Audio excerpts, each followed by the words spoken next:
Right.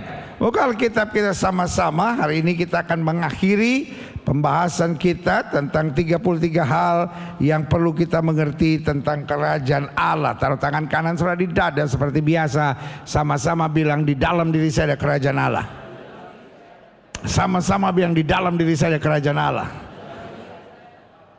Amin.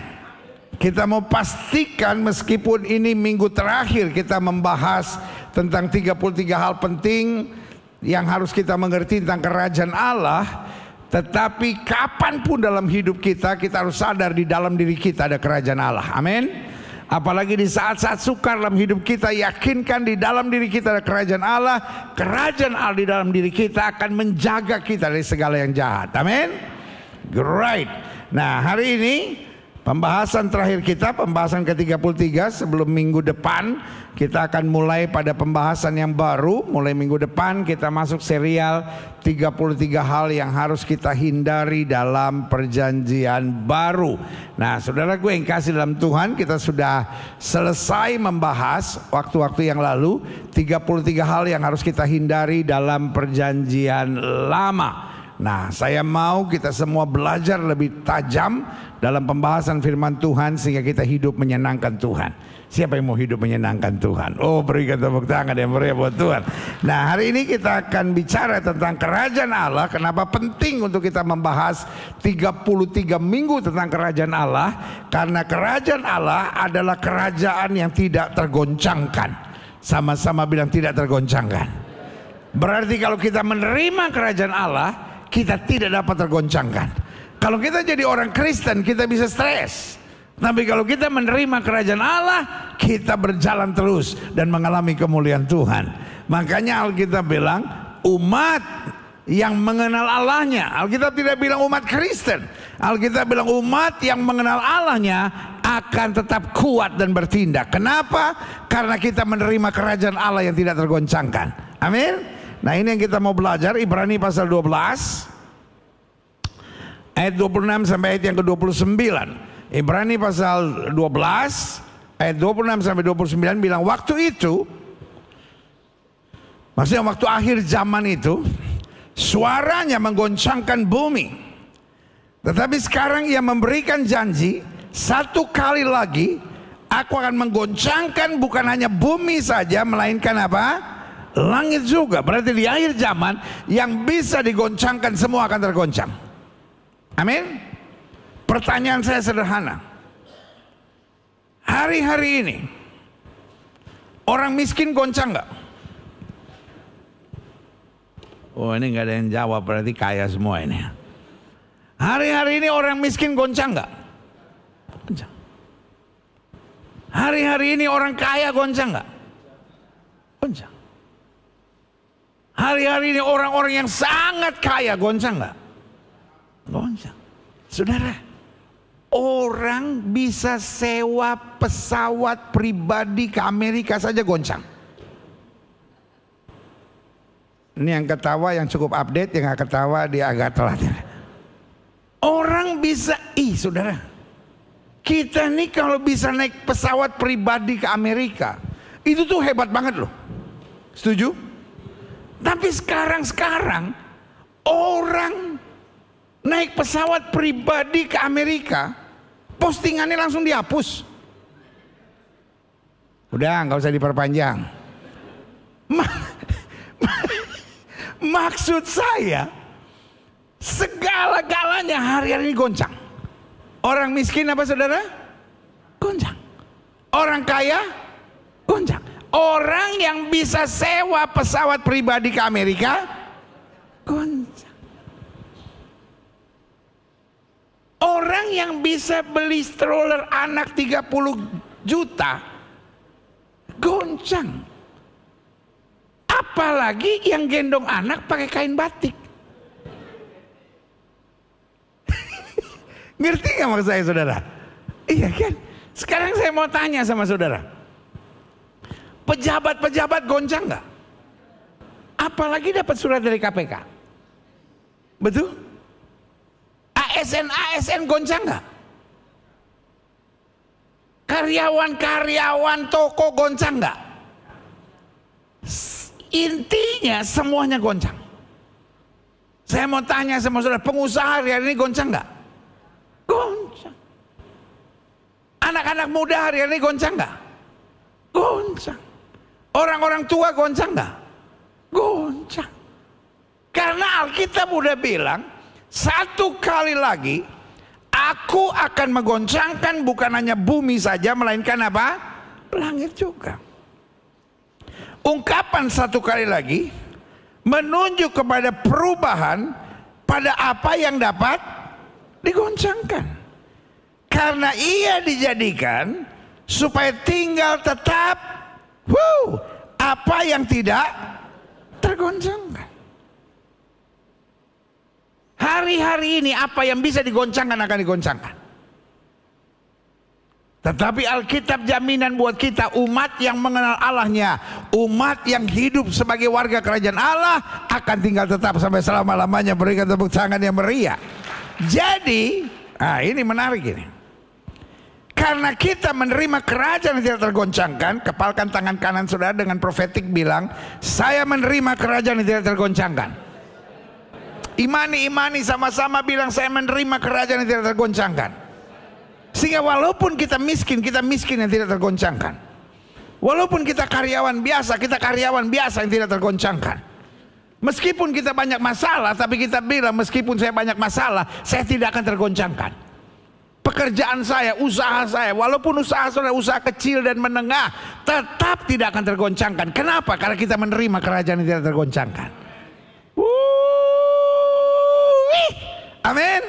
Makanya ayat ini bilang, karena kita menerima kerajaan yang tidak tergoncangkan, saudara-saudara yang di rumah ketik di live chat saudara, saya menerima kerajaan yang tidak tergoncangkan. Dan kita katakan bukan hanya karena kita mau katakan, tapi kita katakan sebagai langkah profetik kita untuk tahu saya menerima kerajaan yang tidak tergoncangkan. Amin. Sama-sama bilang, saya menerima kerajaan yang tidak tergoncangkan. Jadi karena kita menerima kerajaan yang tidak tergoncangkan, marilah kita apa? Mengucap syukur. Jadi ciri bahwa kita menerima kerajaan yang tidak tergoncangkan, kita apa? Mengucap syukur. Dan beribadah kepada Allah dengan cara yang berkenan kepadanya, bukan untuk mendapatkan sesuatu, tapi karena kita menghormati Tuhan dan takut akan Tuhan. Sama-sama bilang sama saya, hormat dan takut. Kita lihat selanjutnya ayat yang ke-29. Sebab our God is a consuming fire. Allah kita adalah api yang apa? Menghanguskan. Api yang menghanguskan di sini punya dua makna yang luar biasa. Buat kita yang mengasihi Tuhan, Dia api yang menghanguskan segala sesuatu yang tidak beres dalam hidup kita. Setuju? Karena api, selama dia kecil, selama dia bisa terkendali, dia bisa membakar sampah-sampah busuk dalam hidup kita. We need fire. Kita butuh api. Setuju? Jadi buat kita yang benar, Dia akan membakar habis semua sampah-sampah, semua yang gak penting dalam hidup kita, supaya kita semakin murni. Amin. Tapi buat kita yang belagu, buat kita yang songong, buat kita yang melawan Tuhan, Dia api yang menghabiskan semuanya sama sekali. Our God is a consuming fire. Dalam hidup saya terlalu percaya jangan main-main sama Tuhan. Amin. Sama-sama bilang, saya tidak boleh main-main sama Tuhan. My God is a serious God. Waktu Alkitab berkata my God is a consuming fire, artinya kalau hidup kita benar, kita akan semakin dibersihkan. Tapi kalau hidup kita main-main dan setengah-setengah dengan Tuhan, api itu menghabiskan semuanya sama sekali. Klik. Selanjutnya, saya simpulkan begini. Akhir zaman tidak dapat dipisahkan dari kegoncangan. Bilang sama sebelah, sudah siap? Yang gak siap menghadapi kegoncangan, yang pertama akan mengalami stres. Yang kedua akan mengalami kepahitan. Dan yang ketiga akan mengambil tindakan-tindakan nekat. Jadi yang pertama akan apa saudara? Stres. Yang kedua akan apa saudara? Kepahitan. Sama-sama bilang sama saya, kepahitan. Dan yang ketiga akan buat tindakan-tindakan apa? Nekat. Jadi iblis rancangkan kegoncangan ini, tujuannya supaya kita semakin terpisah dari Tuhan. Tapi Tuhan izinkan kegoncangan ini supaya kita sadar kita lemah dan bergantung pada Tuhan. Amin. Mungkin sebagian kita akan menatap dan berkata, if God is a good God, kalau Tuhan itu Allah yang baik, kenapa Dia izinkan kegoncangan ini? Tahukah saudara, makin kita menghadapi kegoncangan, makin kita menyadari aku dengan kekuatanku tidak ada artinya apa-apa. Makin kita menghadapi kegoncangan, makin kita tahu betapa Tuhan kita dahsyat dan luar biasa. Amin. Kapan engkau tahu suamimu baik? Bu. Oh, ini ibadah bapak-bapak khusus ini. Bu, kapan engkau tahu suamimu baik? Nggak pernah, pendeta? Ah, dasar. Kapan engkau tahu suamimu baik? Ketika engkau dalam masalah dan suamimu ada di sana untuk bersama dengan saudara. Gak ada yang bilang amin. Berarti suamimu parah semua ini. Kapan engkau tahu suamimu baik? Ketika engkau menghadapi masalah dan suamimu ada bersama dengan engkau. Sampai engkau nangis dan berkata, aku gak sangka papa tuh baik banget gitu, perhatikan aku. Karena waktu seneng-seneng, biasanya orang selingkuh kalau apa? Seneng. Suami saya waktu kaya setia sekali sama saya, pendeta. Waktu dia susah dia malah selingkuh. Aduh, jarang yang kayak gitu. Sebab orang kalau lagi susah mau selingkuh juga nggak berhasil. Ngerti gak maksud saya? Jadi saya ulangi sekali lagi, kapan saya tahu Tuhan saya hebat? Saya tahu Tuhan saya hebat, melewati goncangan bagaimanapun Tuhan membuktikan kuasanya yang dahsyat, sempurna dan luar biasa. Yang saja katakan amin. Jadi saya ulangi, akhir zaman tidak dapat dipisahkan dari kegoncangan. Karena di tengah kegoncangan iblis mau kita stres, iblis mau kita kepahitan, dan iblis mau kita mengambil tindakan-tindakan nekat. Tetapi kenapa Tuhan izinkan kegoncangan? Supaya kita semakin sadar bahwa kita tidak bisa tanpa Tuhan. Dan semakin kita sadar Tuhan kita dahsyat, hebat dan luar biasa. Makanya Alkitab berkata kita menerima kerajaan yang tidak tergoncangkan. Klik.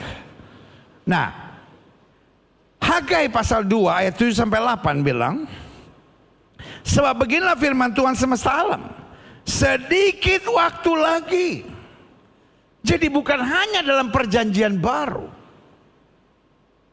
tapi hold the Bible, seluruh Alkitab sudah menjelaskan akan ada kegoncangan di akhir zaman. Makanya dalam Hagai dikatakan sedikit waktu lagi, maka aku akan menggoncangkan langit dan bumi, laut dan darat. Aku akan menggoncangkan segala bangsa. Kalau kita lihat sekarang, ekonomi tergoncang, politik tergoncang. Tapi bukan hanya itu, kemanusiaan semakin tergoncang. Manusia makin saling tidak menghargai, manusia tidak bisa menghargai lembaga pernikahan, manusia makin tidak bisa menghargai sesama. Orang hanya dinilai berdasarkan duit. If you are rich, kalau kamu kaya, saya menghormati kamu. Tapi kalau kamu miskin, you are nothing. Itu yang Alkitab bilang. Semua akan digoncangkan. Aku akan menggoncangkan segala bangsa, sehingga barang-barang yang indah-indah kepunyaan segala bangsa datang mengalir. Maka aku akan memenuhi rumah ini dengan kemegahan firman Tuhan semesta alam. Nah, harta yang indah itu apa? Apa? Orang tanya nggak dijawab. Harta yang indah itu apa? Halo? Buat Tuhan harta yang indah itu apa? Jiwa. Buat Tuhan harta yang indah itu apa? Bilang sama sebelah saudara, harta yang indah itu kamu. Yesaya bilang kau berharga di pemandanganku. Kegoncangan-kegoncangan ini membuat banyak orang akan mencari Tuhan. Harta-harta indah mengalir ke rumah Tuhan. Orang-orang yang tadinya pikir, dengan duit saya bisa menyelesaikan semuanya. Dengan kemampuan saya bisa menyelesaikan semuanya. Dengan harta saya, dengan pengalaman saya bisa menyelesaikan semuanya. Ada masanya di tengah kegoncangan semua orang berteriak, I need Jesus. Jadi kalau hari-hari ini orang menghina Yesus, orang menertawakan Yesus, orang menertawakan Alkitab, sudah tenang saja, harinya akan tiba. Alkitab berkata dari timur dan barat orang akan datang mencari Tuhan. Saya nggak selalu setuju perdebatan agama apa, buat saya nggak penting. Buat saya yang penting adalah kita beritakan firman Tuhan. Yang penting kita jadi saksi Tuhan. Harinya akan tiba, orang akan datang sendiri, karena dia tahu yang dia pegang selama ini nggak punya kekuatan. Hanya Yesus sumber kepastian kekuatan kita. Berikan tepuk tangan. Sudah dinubuatkan. Goncangan-goncangan yang ada dikatakan, aku akan menggoncangkan segala bangsa, sehingga barang-barang yang indah kepunyaan segala bangsa datang mengalir. Maka aku akan memenuhi rumah ini. Rumah apa saudara? Rumah Tuhan. Dengan apa? Kemegahan. Kapan rumah Tuhan menjadi megah? Bukan ketika karpetnya paling mahal, bukan ketika sound systemnya paling mahal. Kapan rumah Tuhan itu megah? Ketika jiwa-jiwa datang mencari Tuhan. Sama-sama bilang, saya memerlukan Tuhan. Klik. Yesaya 13 ayat 13. Sebab itu aku akan membuat langit gemetar, dan bumi pun akan bergoncang dari tempatnya. Pada waktu amarah Tuhan semesta alam, pada hari murkanya yang apa? Menyala-nyala. Makanya Alkitab bilang seperti pada zaman Nuh. Orang akan kawin dan mengawinkan, dan di situ murka Tuhan menyala. Tetapi pada saat yang bersamaan kasihnya ditumpahkan bagi mereka yang mengasihi Dia. Amin. Klik Yeremia 10 ayat 10. Baca sama-sama 1, 2, 3. Tetapi Tuhan adalah Allah yang benar. Dialah Allah yang hidup dan Raja yang kekal. Bumi goncang karena murkanya, dan bangsa-bangsa apa? Tidak tahan akan geramnya. Sama-sama bilang, Allahku benar, Allahku hidup, Allahku Raja yang kekal. Dan itulah kerajaan yang tidak tergoncangkan. Klik. Nah, saya simpulkan, adapun yang kemudian akan tergoncang, saya bilang oke, pendeta, semuanya akan tergoncang. Kira-kira apa hal-hal penting yang tergoncang? Yang pertama saya pelajari, keluarga. Keluarga adalah tempat pertahanan. Keluarga adalah apa? Tempat pertahanan. Saya menyebut keluarga adalah benteng. Saudara lagi sulit bagaimanapun, kalau keluargamu cinta Tuhan, kalau keluargamu tenang, kalau keluargamu bahagia, maka keluarga dapat menjadi benteng. Benteng terhadap narkoba yang paling baik bukanlah BNN. Meskipun saya menghargai BNN, buat saya BNN telah melakukan tugas yang sangat luar biasa. Kita perlu tetap mendoakan BNN. Tapi saya percaya benteng yang terbaik untuk mempertahankan narkoba adalah keluarga. Setuju? Keluarga juga adalah benteng pertahanan dari korupsi. Buat saya benteng pertahanan korupsi yang terbaik bukan KPK. Meskipun kita menghargai dan tetap mendoakan KPK. Bayangkan, istri tahu gaji suami kan? Bu, ibu tahu gaji suami? Enggak. Oh ya ilah. Mestinya kan istri tahu gaji suami. Kalau tiba-tiba suami bawa uang lebih, kan harusnya istri berkata, "Pak, aku menikah dengan kamu bukan karena uang lebih. Dari mana uang lebih itu? Jelaskan." Mama tidak mau terima uang yang tidak sepantasnya papa terima. Karena uang setan akan dibawa lari sama jin. Tapi banyak ibu-ibu nggak peduli. Mau uang dari mana kek, pokoknya duit bawa ke sini. Dikuduskan oleh darah Yesus, enak aja.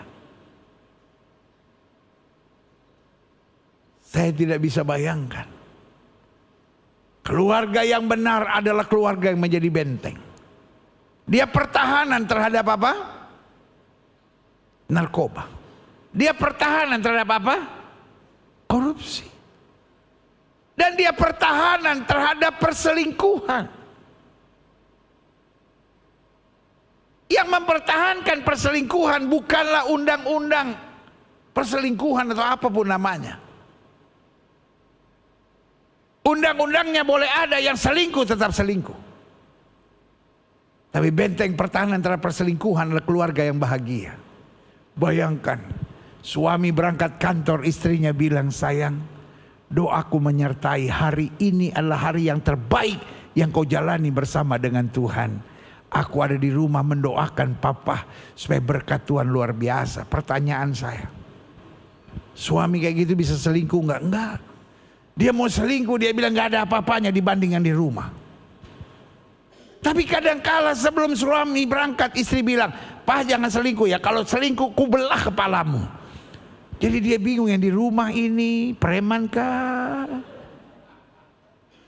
Setiap kali dia lihat wanita yang, "Pak, awas kamu, ku belah kepalamu. Pak, ku belah kepalamu." Suami ini mulai bingung, yang mana setan, yang mana Tuhan, dia bingung.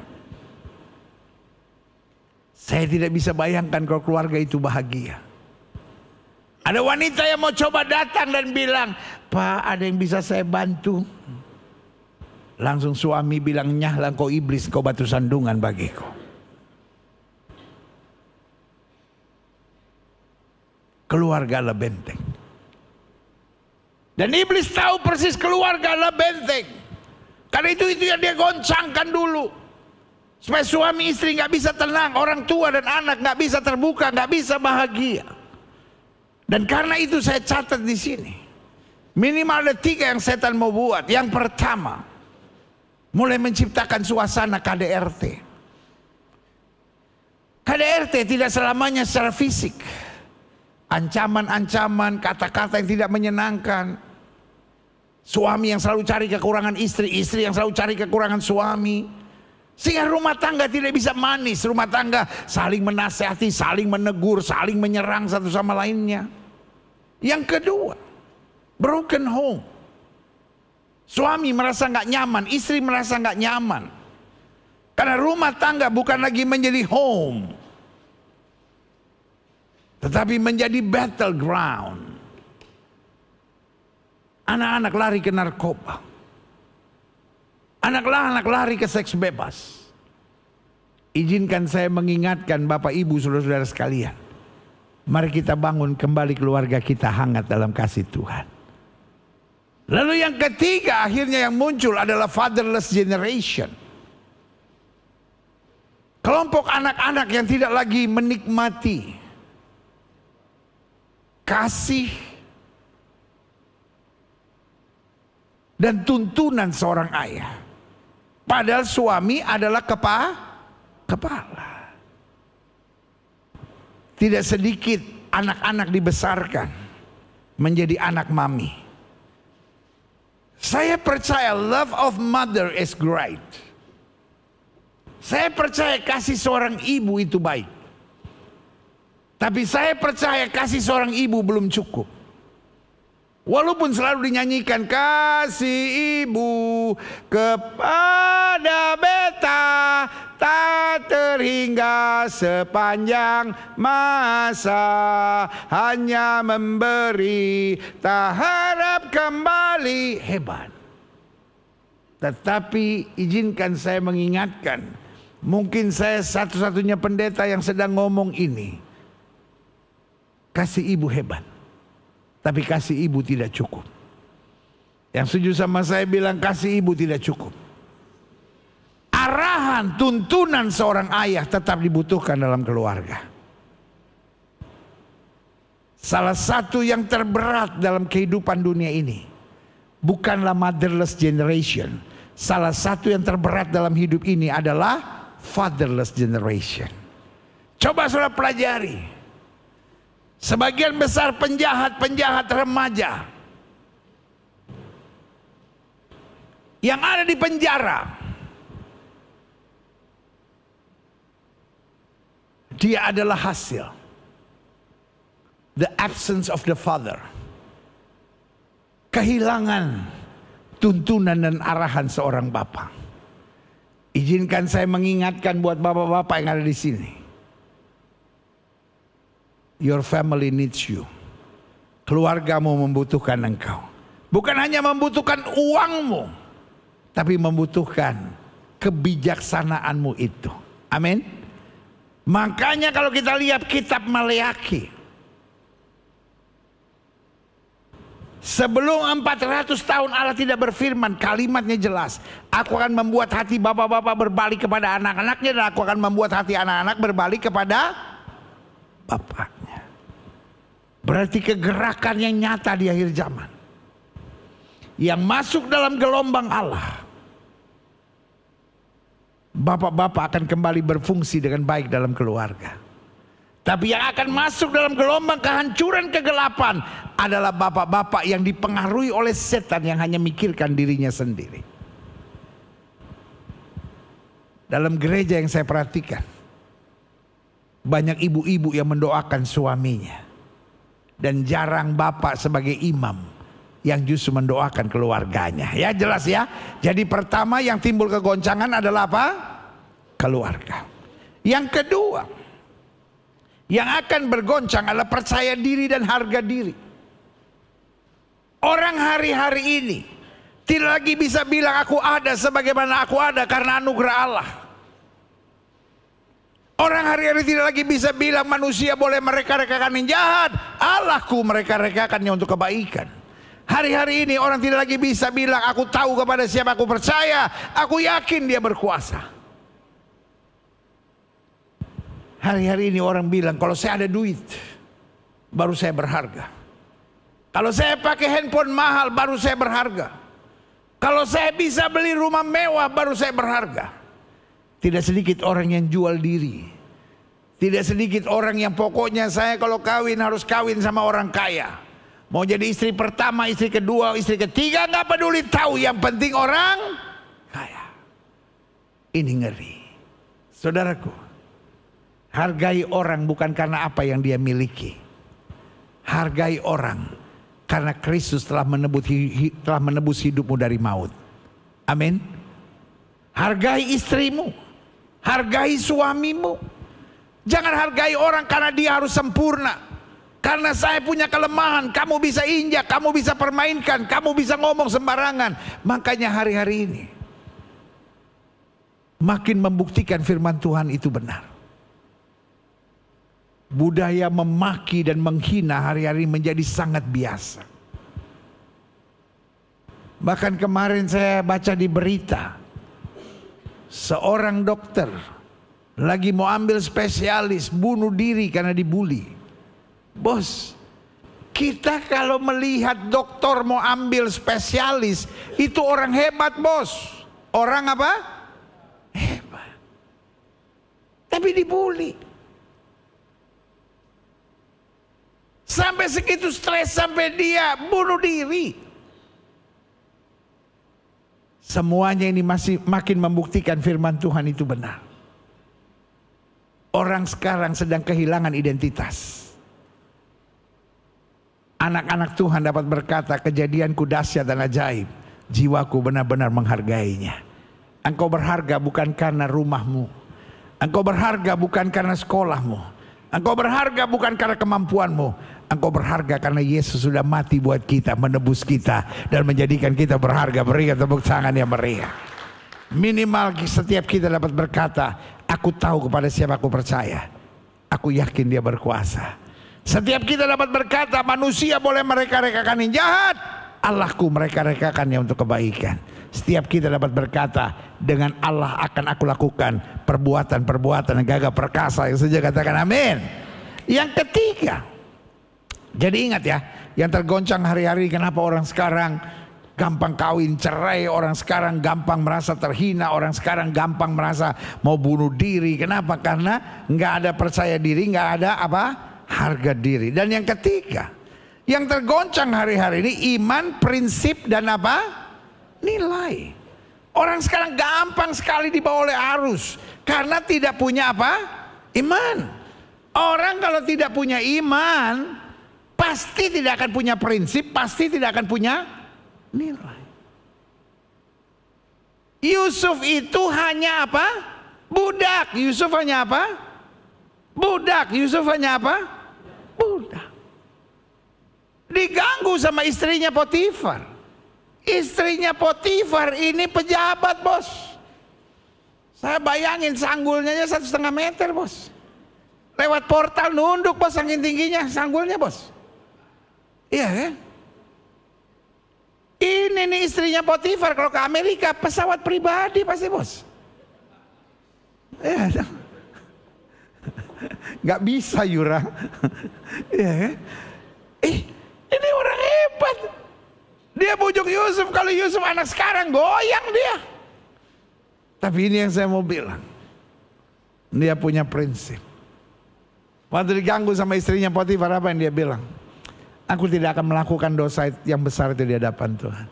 Dia nggak bilang jangan tante, jangan, nanti ketahuan. Ada banyak orang tidak buat dosa hanya karena takut ketahuan. Buat dia bukan soal takut ketahuan. Buat dia soal prinsip. Buat dia soal nilai. Hidup saya berharga di hadapan Tuhan. Makanya Ayub bilang apa? Apakah kita hanya mau menerima yang baik dari Allah dan tidak mau menerima yang tidak baik dari Allah? Artinya dia punya apa? Value. Adik-adik muda, kalian harus punya value. Saya selalu bilang gini, saudara-saudara yang masih pacaran, lihat orang itu jangan cuma soal ganteng, cantik, atau nggak ganteng atau nggak cantik. Karena ganteng atau cantik, ya kan? Itu tergantung keadaan. Orang sejelek apapun kalau kaya lama-lama jadi ganteng, jadi cantik. Orang sejelek apapun kalau naik Lamborghini kelihatan ganteng. Bener. Nggak percaya. Iya kan? Orang seganteng apapun kalau naik dokar kayak kurang bagus gitu. Tapi walaupun nggak jelas gitu. Tapi kalau naik Lamborghini gitu.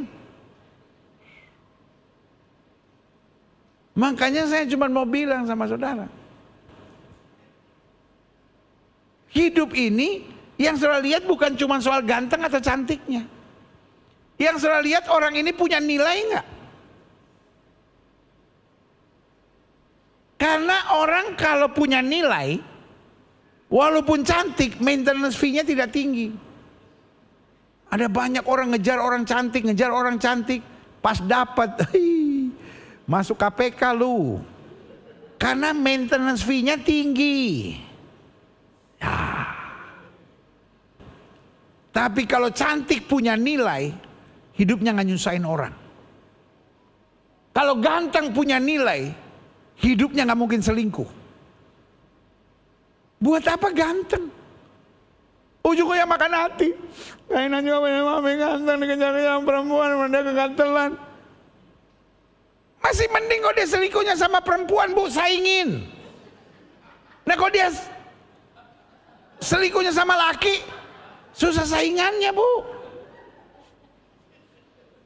Pendeta. Saya kan pendeta. Namanya pendeta pergaulannya luas. Cile, sombong banget ya pergaulannya luas. Betul. Saya tuh kadang-kala kaget-kaget. Ibu-ibu datang. pendeta, saya kayaknya nggak tahan, saya mau cerai. Bu, Alkitab bilang apa yang dipersatukan Tuhan tidak boleh diceraikan oleh manusia. Tapi suami saya selingkuh sama laki-laki, pendeta. Oh ya? Aduh, untung ibu yang datang bukan suami ibu. Ya kan? Kan gak lucu kalau suaminya yang konseling. Pendeta, boleh doain saya? Rumah tangga saya masalah. Aduh. Ih, darah Yesus.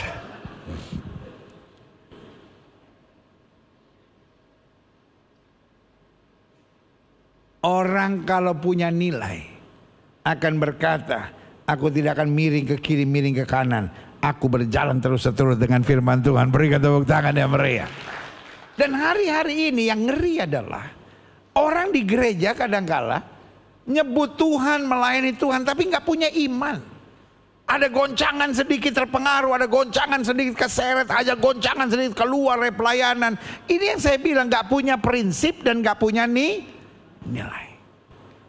Saya berdoa jemaat Gereja Bethel Indonesia Global Fellowship Center, dia menyadari bahwa dia ada goncangan, tapi dia punya iman dan prinsip.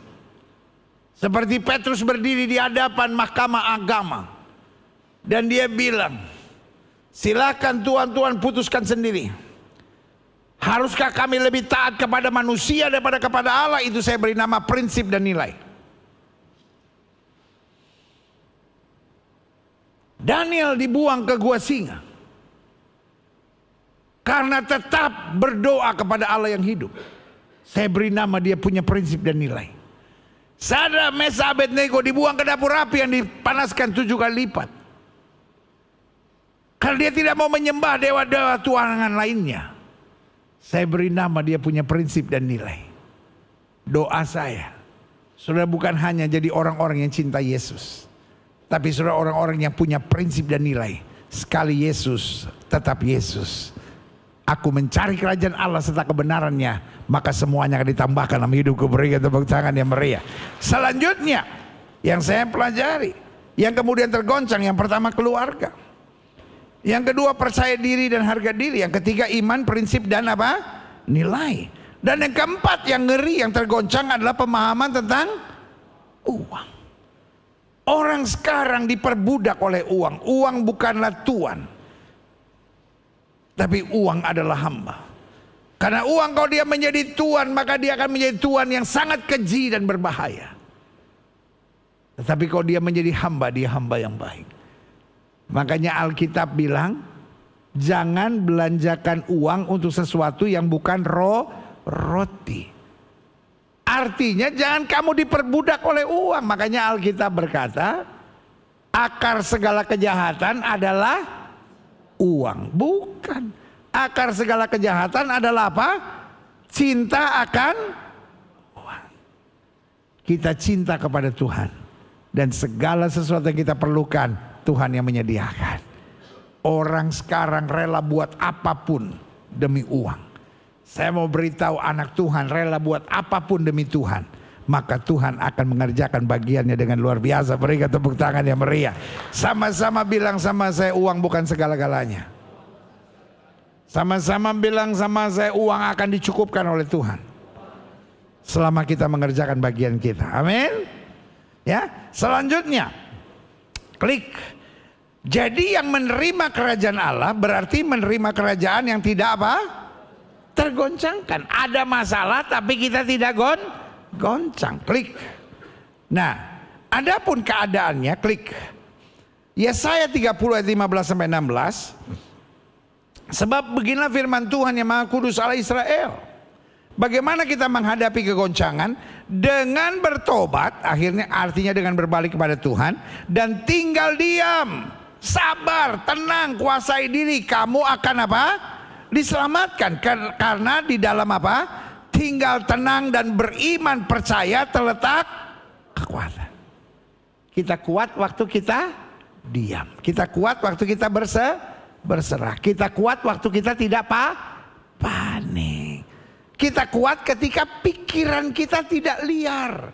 Kita kuat ketika kita nggak biarkan pikiran-pikiran negatif mengendalikan, menguasai kita. Setiap kali ada pikiran negatif, kita percaya Tuhan menyelesaikan buat saya, Tuhan memberkati saya, Tuhan menolong saya, Tuhan melakukan perbuatan-perbuatan gagah perkasa, berikan tepuk tangan yang meriah. Tetapi, ini dia, kamu enggan. Kamu berkata bukan, kami mau naik kuda dan lari cepat, kami mau mengandalkan kekuatan kami, kemampuan kami, uang kami dan segala-galanya. Maka kamu akan lari dan lenyap.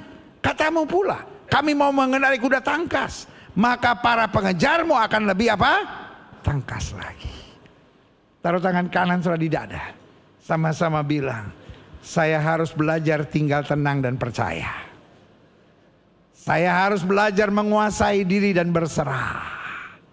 Saudara-saudara yang ada di rumah, tulis di live chat saudara, saya harus belajar mengendalikan diri dan berserah.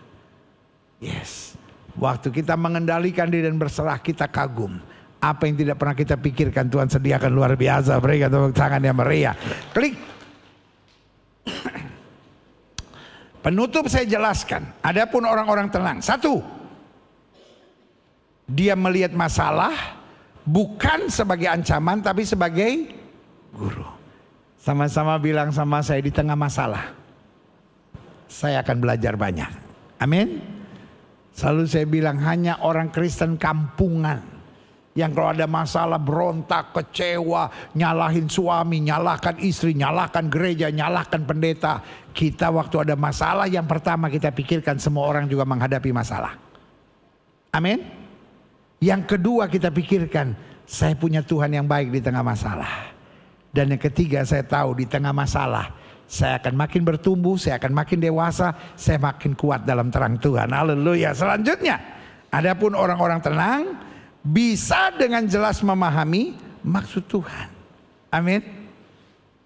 Yusuf bilang, Tuhan izinkan semuanya ini untuk memelihara satu bangsa yang besar. Artinya masalah bukan waktu kita untuk panik, masalah bukan waktu kita untuk mempertanyakan where are you God. Tapi masalah justru membuat kita yakin ada maksud Tuhan yang luar biasa untuk menjadikan kita alat dalam tangan Tuhan yang lebih dahsyat lagi. Berikan tepuk tangan yang meriah. Yang terakhir, saya undang pemain musik maju ke depan. Adapun orang-orang tenang, satu, melihat masalah bukan sebagai ancaman tapi sebagai guru. Dua, bisa dengan jelas memahami maksud Tuhan.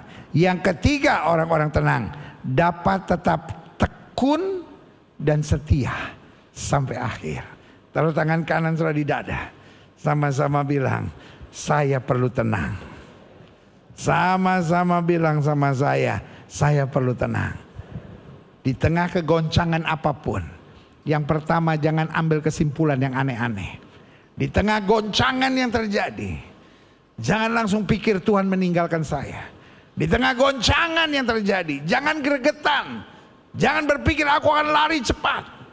Tapi berpikir, Tuhanku adalah Allah yang baik. Tidak mungkin dia tinggalkan aku. Dia akan melakukan perbuatan-perbuatan yang gagah perkasa. Berikan tepuk tangan yang meriah buat Tuhan.